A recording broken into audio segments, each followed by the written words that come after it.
Welcome back everyone. एक बार फिर से आप सभी का स्वागत है। लास्ट लेक्चर के अंदर हम देख रहे थे आपके पीवाईक्यूज प्रीवियस ईयर क्वेश्चंस हम देख रहे थे और वहां पे हमने कंप्लीट कर लिया था क्वेश्चन नंबर 1 से लेके आपके क्वेश्चन नंबर 10 तक। उसी श्रृंखला को उसी सीरीज को आगे बढ़ाते हैं और हम बात करेंगे अब आगे यहाँ पर क्वेश्चन नंबर 11 से और देखेंगे आगे के प्रश्न किस प्रकार से पूछे गए थे। आपकी एस्टेट की जो परीक्षा हुई थी पहली बार मनोविज्ञान के क्षेत्र में आपके 2023 में। ठीक है, तो यहाँ पे उन सवालों को देखते हैं, साथ ही साथ उनके जो यहाँ पे 4 ऑप्शंस हैं उनको भी देखेंगे कि वह कहाँ से पूछे गए थे, क्या पूछे गए थे। और उसी के साथ साथ यहाँ पे जो मेन बात है वो किसकी है, वो बात है आपकी एनसीईआरटी की। ठीक है, यहाँ पे साथ साथ ये भी देखेंगे कि आपकी एनसीईआरटी की जो किताब है, जो पुस्तक है, वहां से आपको कुछ सवाल बने थे या नहीं बने थे और किस प्रकार से आपको प्रिपेयर करना चाहिए आगे एस्टेट 2024 के लिए। ठीक है, आपके पास अगर हम आज से मान के चलें तो आज है आपकी 2 जनवरी। 2 जनवरी देन आपके पास आएगी 2 फरवरी। ठीक है, एंड देन उसके बाद आपकी 2 मार्च। ठीक है, तो मार्च वाला जो पीरियड होगा वो आपके लिए होगा अलर्ट वाला। तो आपके पास अगले जो 50-60 दिन बच रहे हैं उसके अंतर्गत आप जो है अपनी एस्टेट की तैयारी अच्छी तरीके से आप यहाँ पर करिए और कर सकते हैं। ठीक है, ओके, वीडियो को आगे बढ़ाते हैं। उससे पहले अगर अभी तक आपने इसको सब्सक्राइब नहीं किया है तो जरूर कर लीजिएगा और टेलीग्राम ग्रुप में अगर आपने ज्वाइन नहीं किया है तो नीचे डिस्क्रिप्शन में वहाँ पे लिंक दी हुई है, तो वहाँ से जाके आप जो है टेलीग्राम ग्रुप को भी वहाँ से ज्वाइन कर सकते हैं।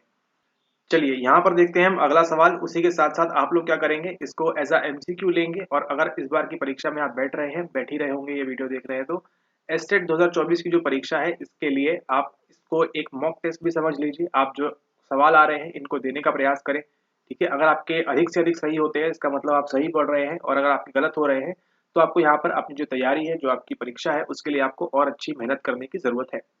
सवाल देखते हैं, सवाल नंबर 11, निम्नलिखित में से कौन प्रभावित किया है टोलमैन के द्वारा प्रतिपादित सीखने के सिद्धांत पर। ठीक है, इसके अंतर्गत आपको यहाँ पे 4 ऑप्शंस दिए हैं, गेस्टाल्ट सिद्धांत, व्यवहारवाद, संरचनावाद, गेस्टाल्ट एवं व्यवहारवाद दोनों। ठीक है, किसकी बात कर रहे हैं यहाँ पे, वो निम्नलिखित में से कौन, थोड़ी सी हिंदी में त्रुटि है यहाँ पर, में कौन प्रभावित किया है टोलमैन के द्वारा प्रतिपादित सीखने के सिद्धांत पर। आपको क्या टोलमैन, आपको बताइए, क्या वो एक गेस्टाल्टवादी थे, क्या वो एक गेस्टाल्ट से संबंध रखते थे, या फिर वो व्यवहारवाद से रखते थे, या फिर संरचनावाद से, या फिर इन दोनों से ही संबंध रखते थे। यहाँ पे किसकी बात कर रहे हैं, यहाँ पे बात कर रहे हैं आपके एडवर्ड सी टोलमैन की, यहाँ पर जो किसके बारे में बात करते हैं, जो बात करते हैं आपकी लेटेंट लर्निंग के बारे में। ठीक है, लेटेंट लर्निंग के बारे में बात करते हैं। उसी के साथ इन्होंने क्या बताया है आपको, इन्होंने बताया है आपको संज्ञानात्मक मानचित्र के बारे में। ठीक है, जिसको हम क्या बोलते हैं, जिसको हम बोलते हैं सीएम, यानी कि आपका कॉग्निटिव मैप के बारे में किसने बताया है, आपको बताया है एडवर्ड सी टोलमैन के द्वारा, है ना। आप ऐसे ही किसी के पीवाईक्यू सॉल्यूशन नहीं देख रहे हैं, आप देख रहे हैं हमारे पीवाईक्यू सॉल्यूशन। तो जो स्क्रीन के ऊपर आपको तस्वीर दिख रही है, ये इनका नाम क्या है, इनका नाम है आपका एडवर्ड सी टोलमैन। ठीक है, इनको देखिए कितने ये शातिर लग रहे हैं। इसी प्रकार से इन्होंने क्या बताई थी, इन्होंने बनाई थी एक इसी प्रकार की शातिर मेज। ठीक है, एक मेज बनाई थी जिसके अंदर उन्होंने 3 ग्रुप रखे थे, A group, B group and C group, और उसके अंदर चूहों को दिया था उन्होंने प्रबलन, है ना, एक ग्रुप में दिया था, एक ग्रुप में नहीं दिया था, और इस प्रकार की चीजें की थी उन्होंने। ठीक है, और वहीं से क्या बोलते हैं वो बोलते हैं कि हम क्या कर लेते हैं अपने ब्रेन के अंदर, मस्तिष्क के अंदर, जो हम ह्यूमंस हैं और एनिमल्स भी क्या कर रहे हैं, देखिए यहाँ पर एक प्रकार से संज्ञानात्मक मानचित्र बना लेते हैं, कॉग्निटिव मैप बना लेते हैं। ठीक है, इसी की बात कौन करते हैं, टोलमैन करते हैं। अब जब हम यहाँ टोलमैन की बात कर रहे हैं, हम बात कर रहे हैं यहाँ पे किसकी, हम बात कर रहे हैं लर्निंग की, अधिगम की। तो अधिगम आपको मालूम है मोस्टली कहाँ से जो इन्फ्लुएंस हुआ था, कहाँ से, आपके बिहेवियरिज्म से इन्फ्लुएंस हुआ था। आपका जो व्यवहारवाद है ना, वहां से आपको लर्निंग की मोस्टली थ्योरीज देखने मिलती है। ठीक है, इसी के साथ साथ आपके बिहेवियरिज्म के अंदर, आपके व्यवहारवाद के अंदर और क्या क्या चीजें देखने मिलती हैं आपको, आपको देखने मिलती है यहाँ पर आपकी जो है, आपको देखने मिलती है क्लासिकल कंडीशनिंग। उसी के साथ साथ आपको देखने मिलती है ऑपरेंट कंडीशनिंग। उसी के साथ साथ आपको देखने मिलती है ऑब्जर्वेशनल लर्निंग। ठीक है, फिर आपकी आगे जाके बन रही आपकी सोशल कॉग्निटिव वगैरह। ठीक है, खैर वो लर्निंग से नहीं, लेकिन ये 3 जो आपको मुख्य बात करते हैं किसके, ये 3 बात करते हैं आपके व्यवहारवाद से संबंधित। ठीक है, उसी में एक और नाम यहाँ पर, और वो किसका है, वो है यहाँ पे आपके टोलमैन का। ठीक है, तो आपको ये समझ में आ गया टोलमैन कहाँ से जुड़े हुए हैं, टोलमैन जुड़े हुए हैं आपके बिहेवियरिज्म से। चलिए अब देखिए सवाल को, और इसका उत्तर आपकी मुंह के जुबान पर होगा।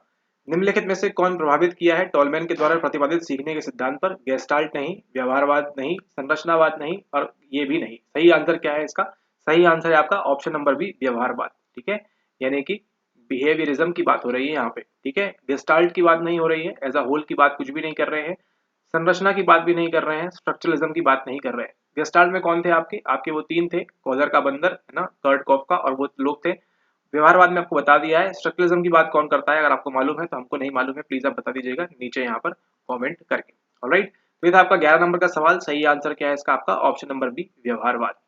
चलिए आगे देखिए सवाल नंबर 12 यहाँ पे, इसका उत्तर देने का प्रयास करें। जो इंग्लिश वाले हैं उनके लिए यहाँ पे बात कर रहे हैं घोषणात्मक स्मृति की, यानी कि आपकी डिक्लेरेटिव मेमोरी की बात कर रहे हैं। ठीक है, किसकी बात कर रहे हैं, आपके डीएम की बात कर रहे हैं, आपके डिक्लेरेटिव मेमोरी की बात कर रहे हैं।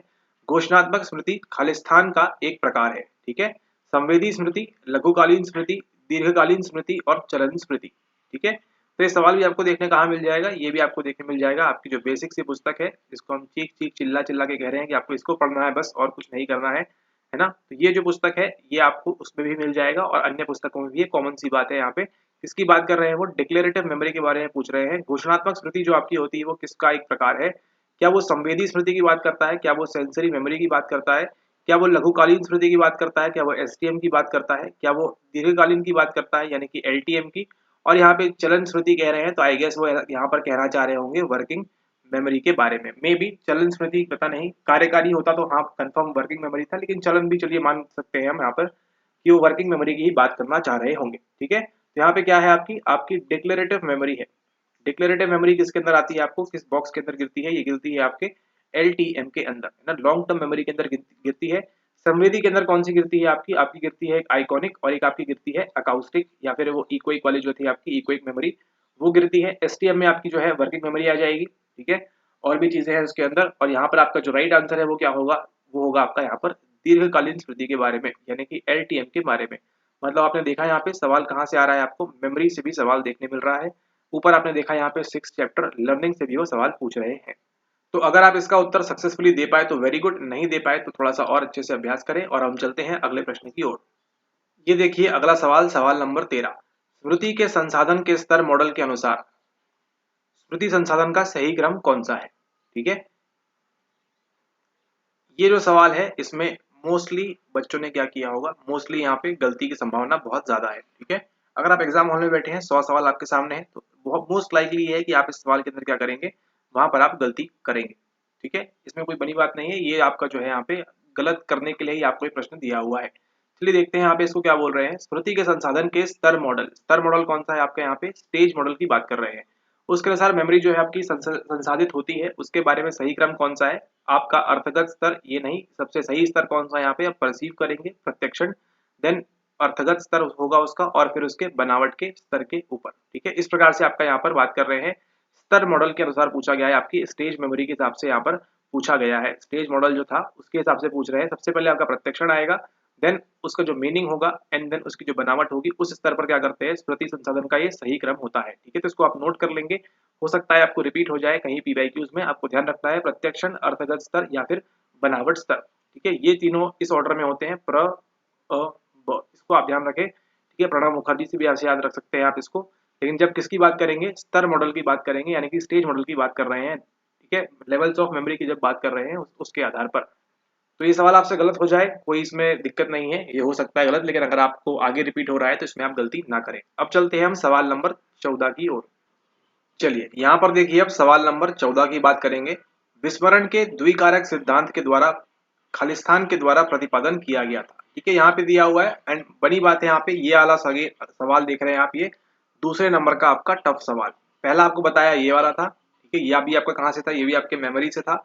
एंड देन ये वाला पूछ रहे हैं आपसे मेमोरी से अगेन, कि आपको जो है यहाँ पे बताना है कि विस्मरण का फॉरगेटिंग के बारे में टू फैक्टर सिद्धांत किसने दिया था। ठीक है, टू फैक्टर थ्योरी के बारे में बात कर रहे हैं। तो ये बनी बात है, यहाँ पे अधिकतर लोगों का ये गलत हुआ होगा, है ना, तुक्के तड़ाके में सही हो सकता है।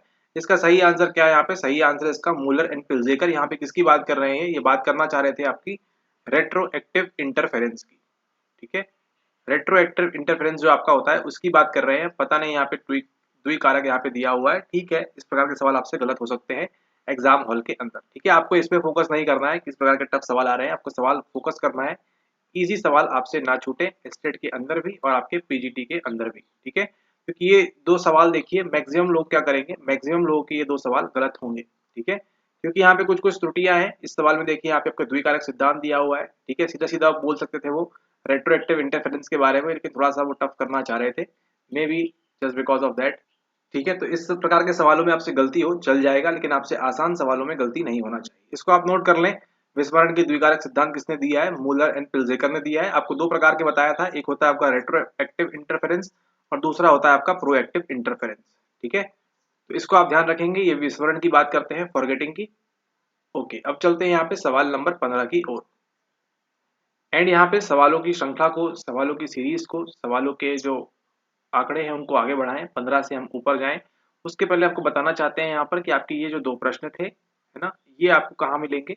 ये आपको इस पुस्तक में नहीं मिलेंगे, है ना। So happy new year. ठीक है, ये आपको इस पुस्तक में नहीं मिलेंगे, तो इसका आप ध्यान रखें।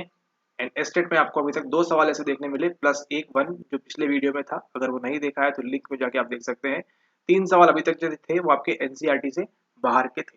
ठीक है, ये दो तो एकदम कंप्लीटली आउट ऑफ कंटेक्स्ट है, इसका आप ध्यान रखें। अब देखते हैं हम यहाँ पे कुछ एनालिटिकल वाले सवालों को भी आपको पूछा जाएगा इस परीक्षा के अंदर, जिसको हम यहाँ पर देखते हैं। चलिए, सवाल पूछ रहा है आपसे, निम्नलिखित में से कौन अभिप्रेरण के बारे में सत्य नहीं है? नेगेशन। अब आपसे क्या पूछ रहा है? इज नॉट, है ना। मोटिवेशन के बारे में इनमें से कौन सा सही नहीं है वो पूछ रहे हैं। यह एक आंतरिक अवस्था है, यह क्रियाएं उत्पन्न करता है, यह दिशा देता है, यह भूख पैदा करता है। ठीक है, ये सवाल भी अधिकतर लोगों से बच जाएगा, थोड़ा सा इजी बेस पे सवाल है ये। यह एक आंतरिक अवस्था है, ये तो आपको मालूम है। ठीक है, इंटरनली होता है। यह क्रियाएं उत्पन्न करता है, जब आप मोटिवेटेड होंगे, अभिप्रेरण होगा आपको, तभी आप कुछ करेंगे। यह दिशा देता है, बिल्कुल सही बात है। जब आप मोटिवेटेड होंगे तभी तो क्या करेंगे, तभी तो आप एग्जाम में बैठेंगे, जाएंगे, है ना। आपको भर्ती लेने के लिए आप जा रहे हैं एग्जाम, मोटिवेटेड है पढ़ने के लिए। क्यों? ऐसा नहीं कि आपको साइकोलॉजी पढ़ के मजा आ रहा है, लेकिन आप क्या है, आप मोटिवेटेड है पढ़ने के लिए, क्योंकि आपको क्या है, एक लक्ष्य आपका निर्धारित है, एक गोल आपका निर्धारित है। ठीक है, और यहाँ पर देखिए, यह भूख पैदा करता है। क्या आपने कभी सुना कि कोई मोटिवेटेड है तो उसकी भूख पैदा हो गई है? ना, ऐसा नहीं होता है। ठीक है, तो ये ऑप्शन जो है सरासर गलत है यहाँ पे। यह भूख पैदा करता है, ऐसा नहीं है। ठीक है, अभिप्रेरण के बारे में सत्य नहीं है पूछ रहे हैं। ठीक है, यह भूख पैदा करता है, सरासर ये गलत बात है। पता नहीं ऑप्शन किसने डाला है। ठीक है, यह भूख पैदा नहीं करता है, इसका ध्यान रखें। ये तीनों चीजें होती हैं आपके अभिप्रेरण के अंदर। ठीक है, इसको आप ध्यान रखें, ये सवाल आप लोग से बन जाएगा। अब देखते हैं यहाँ पर सवाल नंबर 16। चलिए, यहाँ पर देखिए सवाल नंबर 16 की बात कर रहे हैं। निम्नलिखित में से किस नियम द्वारा उत्तेजन निष्पादन संबंध की व्याख्या की गई है? प्रभाव नियम, जोस्ट का नियम, जोस्ट है कि टोस्ट है, यर्क्स डोडसन नियम और तत्परता नियम। ठीक है, किसकी बात कर रहे हैं? उत्तेजना, अराउजल, परफॉर्मेंस संबंध की बात कर रहे हैं यहाँ पे। ठीक है, अराउजल एंड परफॉर्मेंस की बात कर रहे हैं यहाँ पे। किस नियम द्वारा? कौन सा नियम बोलता है आपको अराउजल और आपकी निष्पादन की अवस्था के बारे में? मतलब जितना ज्यादा आप अराउज्ड होंगे उतना अच्छा परफॉर्म करेंगे। ये इस प्रकार से एक बनता है। ठीक है, ग्राफ आपका, इसको हम क्या बोलते हैं? इसको हम बोलते हैं आपका यर्किस डॉटसन लॉ। ठीक है, अगर आप यर्किस डॉटसन लॉ को और डीप में पढ़ेंगे तो आपको मालूम पड़ेगा कि आपकी इस बार पीजीटी में एक सवाल आया था, जहाँ पे वो पूछना चाह रहे थे आपसे, किस चीज के बारे में था वो? वो था आपका सवाल नंबर तो याद नहीं है, लेकिन एक सवाल था आपसे कि वो एक खिलाड़ी कोई था, नौसिखिया था, वो बास्केटबॉल खेल रहा था। ठीक है, वहां पे कुछ इस प्रकार की बातें थी और बीपीएससी पीजीटी ने उसका जो आंसर की में गलत उत्तर दिया हुआ है। ठीक है, इसका आप ध्यान रखें, तो इसको भी आपको अलर्ट रहना है। यहाँ पे हम एस्टेट की बात करें तो यहाँ पे देखिए, उत्तेजन निष्पादन संबंध की व्याख्या कौन करता है? ये करता है आपका यर्किस डॉटसन नियम। ठीक है, जोस्ट का नियम नहीं करता, प्रभाव नियम। अब यहाँ पर देखिए, ये दो देखिए आपको, प्रभाव नियम और तत्परता नियम। ठीक है, ये दोनों किसके हैं? ये दोनों हैं आपके किसके? ये है आपके ई एल थॉर्न डाइक के। ठीक है, ये किसके नियम है? ये नियम है आपके ई एल थॉर्न डाइक के। इन्हीं से इंस्पायर होके कौन आते हैं बाद में?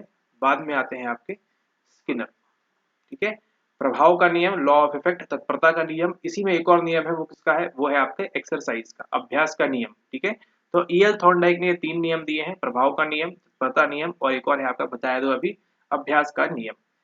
यहाँ पे हम बात करें, उत्तेजन निष्पादन संबंध की व्याख्या की गई है, किसके द्वारा की गई है? वो यर्किस डॉटसन के द्वारा की गई है। चलिए, यहाँ पर देखिए, अब सवाल नंबर 17 की बात करें, उपलब्धि प्रेरक क्या ये? अच्छा, एक बात और, यहाँ पे क्या ये आपको एनसीईआरटी में मिलेगा? नहीं। तीन प्रश्न देख लिए आपको जो आपके एनसीईआरटी में नहीं थे। ठीक है, ये आपको कैसे मिलेंगे? ये आपको मिलेंगे हायर स्टडीज से। ठीक है, ऑल राइट। हायर स्टडीज से याद आया, हमारा एक कोर्स भी चल रहा है, अगर आप उस कोर्स को ज्वाइन करना चाहते हैं तो कर सकते हैं, नहीं करेंगे तो भी कोई दिक्कत नहीं है, अच्छे से पढ़ाई करिए। ओके, सवाल नंबर 17 की बात करेंगे, उपलब्धि प्रेरक यानी कि नीड फॉर अचीवमेंट, है ना। नीड फॉर अचीवमेंट यानी कि हमको भले ही उस काम के पैसे ना मिले, लेकिन हमको उस कार्य को करने में रुचि आ रही है, उसको करने में हमको आनंद की प्राप्ति हो रही है। निम्नलिखित में से किसने महत्वपूर्ण योगदान दिया है? मास्लो ने, मैक्लेलैंड ने, एटकिंसन ने और मरे ने। ठीक है, मरे ने नहीं दिया है, एटकिंसन ने नहीं दिया है, मास्लो ने नहीं दिया है। कौन बात करता है? आपकी मैक्लेलैंड बात करते हैं एन आर्क के बारे में। ठीक है, एन आर्क के बारे में बात करते हैं, यानी कि नीड फॉर अचीवमेंट की बात करते हैं, एन एफ की बात करते हैं, नीड फॉर एफिलिएशन की बात करते हैं और नीड फॉर पावर की बात भी करते हैं। कौन करते हैं आपके? यह बात करते हैं आपके डेविड मैक्लेलैंड। ठीक है, तो ये देखिए इस स्तर का सवाल भी आपसे पूछ रहे हैं आपके एस्टेट के अंदर, तो एस्टेट आपका आसान नहीं होगा, इस बार भी ध्यान दीजिएगा इस बात को। मैस्लो ने क्या बताया है? इन्होंने बताया है आपको उसके बारे में, क्या था वो? अरे मास्लो कैसे भूल सकते हैं, नहीं याद आ रहा है, आप लोग कमेंट करके बता दीजिएगा मास्लो ने किसके बारे में बताया, हमको नहीं पता।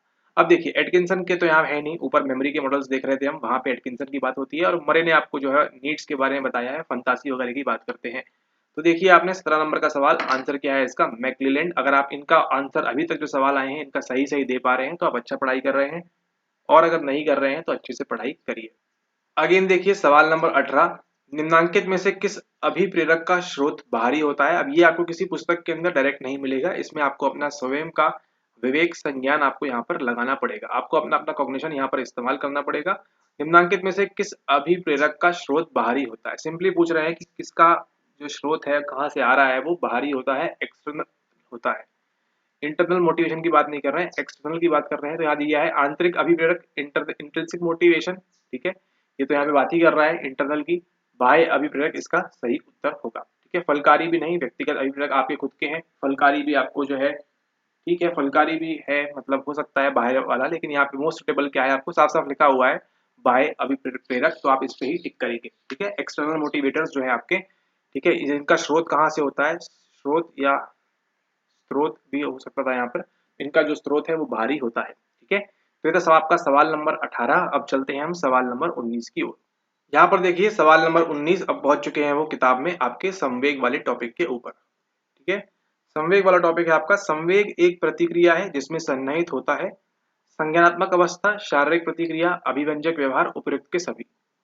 यहाँ पे राइट आंसर क्या है? हमको कॉग्निटिव भी देखने मिलता है, फिजियोलॉजिकल भी देखने मिलता है और अभिव्यंजक व्यवहार बिहेवियर भी हमको यहाँ पर देखने को मिलता है। और यहाँ पे ऑप्शन दिया हुआ है उपयुक्त के सभी, तो ये बिल्कुल यहाँ पे आपका सही होगा। तीनों ही चीजें देखने को मिलती है हमको।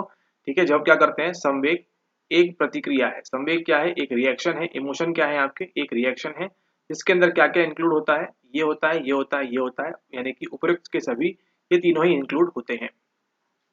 अब चलिए बात करेंगे यहाँ पर हम आज टिप ऑफ द डे के बारे में। टिप ऑफ द डे क्या है कि जब भी आपको देखिए एस्टेट की परीक्षा में आपको इस प्रकार का सवाल देखने मिले, यहाँ पे ध्यान दीजिएगा, पीजीटी नहीं बोल रहे हैं हम, कंफ्यूज मत हो जाइएगा, पीजीटी की बात नहीं कर रहे हैं हम, बात कर रहे हैं हम यहाँ पे एस्टेट के बारे में। जब भी आपको एस्टेट के पेपर में आपको इस प्रकार का ऑप्शन देखिए, ऑप्शन नंबर डी, यहाँ पे लिखा हो ऑल ऑफ द अबव, उपयुक्त सभी, तो आप हमेशा क्या करेंगे? हमेशा आप उस पर टिक करेंगे, तो आप एक सेफ साइड में जा सकते हैं, है ना। 90% आपका उपयुक्त वाला सही होता है, 10% कभी कभी केसेस में वो गलत हो जाता है। जैसे जैसे हम पेपर में आगे बढ़ेंगे आपको ये उदाहरण और पुख्ता यहाँ पर मजबूत होता जाएगा। ठीक है, तो यहाँ पर देखिए उपयुक्त के सभी जब भी आपको मिले, आप मान के चलिए 90% केसेस में 10 में से 9 बार जो है आपके ऑप्शन नंबर डी सही होगा। एक आध बार आपको कंफ्यूज करने के लिए वो चेंजेस कर सकते हैं। आपको एग्जाम हॉल के अंदर वही फाइंड आउट करना है कि वो एक वाला जो है वो कौन सा आपको कंफ्यूज करने के लिए दिया हुआ है। आई गेस आपको इस एग्जाम पेपर में मिलेगा, देखते हैं अभी आगे टकराता है या नहीं। चलिए, कभी कभी ऐसा होता है कि आपको बताने की जरूरत नहीं पड़ती और जो पेपर है खुद ही आपको वो आंसर बता देता है। ठीक है, यहां पर देखिए क्या पूछ रहे हैं, निम्नांकित में से किसने आवश्यकताओं का पदानुक्रम, ठीक है, हायरार्की ऑफ नीड्स की बात हो रही है यहाँ पे, को प्रतिपादित किया है? तो हर किसी से बनेगा, ये तो मोस्ट इजी सवाल है, मतलब ये कोई अगर नहीं पढ़ के भी जा रहा है तो एस्टेट में इस सवाल को गारंटीड सही करेगा। ठीक है, मतलब देखिए आप फाइट कितने में कर रहे हैं, केवल 99 सवालों के ऊपर करेंगे, क्योंकि ये सवाल देखिए हर कोई सही करेगा। किसी का अगर IQ -50 भी है तो भी वो इसको सही करेगा, अगर उसने थोड़ा बहुत भी मास्लो के बारे में सुन के रखा है तो। ठीक है, तो इसको आप ध्यान रखें। निम्नांकित में से किसने आवश्यकताओं का पदानुक्रम को प्रतिपादित किया है? यहाँ पे किसकी बात कर रहे हैं? मैस्लो की बात कर रहे हैं। यहीं पे देखिए आपकी इंडस्ट्रियल साइकोलॉजी की एंट्री हो जाती है। ठीक है, मिलर की बात नहीं है यहाँ पे, मैक्लेलैंड की बात तो अभी आपने देखी है ना, हमने बात की थी किसके बारे में? नीड के बारे में, need for achievement, motivation, affiliation, है ना। हसबर्ग की भी यहाँ पे बात नहीं हो रही है। ठीक है, किसने दिया है आपको पदानुक्रम? आपको दिया है आवश्यकताओं का पदानुक्रम, आपको दिया है मैस्लो ने। तो इस लेक्चर से क्या सीखा आपने? मास्लो ने क्या दिया है आपको? आवश्यकताओं का पदानुक्रम दिया है। मैक्लेलैंड ने आपको यहाँ पे 3 प्रकार की आवश्यकताओं के बारे में, नीड्स के बारे में आपको बताया है। ठीक है, इसको आप नोट करेंगे। इसको आप ध्यान रखेंगे। इसी के साथ हमने समाप्त कर लिए हैं 20 सवाल और वीडियो भी हो चुका है यहाँ पर 20 मिनट का। चलिए आगे देखते हैं यहाँ पे सवाल नंबर 21 क्या कह रहा है। सवाल नंबर 21 कह रहा है किस प्रकार का चिंतन मनुष्य को अपने समस्या के समाधान में सहायता करता है। अगेन देखिए आपके एनसीईआरटी में नहीं दिया हुआ है, आपको थोड़ा सा यहाँ पे दिमाग अपना लगाना पड़ेगा। किसकी बात कर रहे हैं यहाँ पे, बात कर रहे हैं आपकी पीएस की, पीएस यानी कि प्ले स्टेशन की नहीं, यहाँ बात कर रहे हैं आपकी प्रॉब्लम सॉल्विंग की। यानी कि आपके सामने अगर कोई समस्या है उसके समाधान में किस प्रकार का चिंतन मनुष्य को अपनी समस्या के समाधान में सहायता करता है। ठीक है, यानी कि आप यहाँ पे खड़े हुए हैं, आपके सामने है प्रॉब्लम, उसको आपको करना है सॉल्व, तो आप किस प्रकार की थिंकिंग करेंगे। यथार्थवादी चिंतन, स्वलीय चिंतन, ए एवं बी दोनों, इनमें से कोई नहीं। अच्छा देखिए एक और आपको देखने मिला यहाँ पर पैटर्न प्रश्न का 3 नंबर का। ठीक है, पहला क्या था ए बी सी डी चारों अलग, दूसरा क्या था ए बी सी और ये ऑल ऑफ द अबव, और तीसरा क्या है ये ए बी दोनों और इनमें से कोई नहीं। ठीक है, तो इस प्रकार के सवाल आपको देखिए एस्टेट में देखने को मिलेंगे, इसके लिए यहाँ पर आप तैयार रहें। किस प्रकार का चिंतन मनुष्य को, मतलब what type of thinking helps in problem solving, तो ऑब्वियसली आपकी यहाँ पर रियलिस्टिक थिंकिंग यथार्थवादी चिंतन की बात कर रहे हैं। ठीक है, तो यहाँ पे राइट आंसर क्या होगा, यहाँ पे आपका, यहाँ पे राइट आंसर होगा आपका ऑप्शन नंबर ए यथार्थवादी चिंतन। ठीक है, इसी के साथ यहाँ पे बिजली जाने की वजह से गांव के अंदर सभी गांव वालों में आक्रोश का माहौल, तो उसी के पश्चात आपको यहाँ पर जो है ये लेक्चर यहीं पे समाप्त किया जाता है। अगले वीडियो में हम मिलेंगे तो बात करेंगे आपसे आगे के आने वाले सवालों के बारे में, आने वाले प्रश्नों के बारे में, उन पे चर्चा करेंगे, उन पे विमर्श करेंगे और हम क्या करेंगे, हम करेंगे वहाँ पे यथार्थवादी चिंतन, रियलिस्टिक थिंकिंग के बारे में हम वहाँ पे बात करेंगे। ठीक है, इसी के साथ गांव में लाइट आए उसके लिए, बिजली पानी की व्यवस्था के लिए अगर आप जो है हमारा कोर्स ज्वाइन करना चाहते हैं तो आप इसको ज्वाइन कर सकते हैं। ठीक है, ये आपके पीजीटी के लिए है फाउंडेशन कोर्स, जो पीजीटी के लिए करना चाहते हैं और जो एसटेट और पीजीटी दोनों के लिए करना चाहते हैं वो भी कर सकते हैं। डिस्क्रिप्शन में आपको डिटेल दी हुई है, जो भी आपको कोर्स लेना है उसके अकॉर्डिंग आप अपनी पेमेंट करें, ज्वाइन करें और फटाफट से ये जो आपने लेक्चर देखा इसी के जैसे और भी अनेक रिकॉर्डेड लेक्चर्स की वहाँ पे और देखें, सीखें और यहाँ पे चीज़ों को जल्दी जल्दी पास करें। तब तक के लिए धन्यवाद।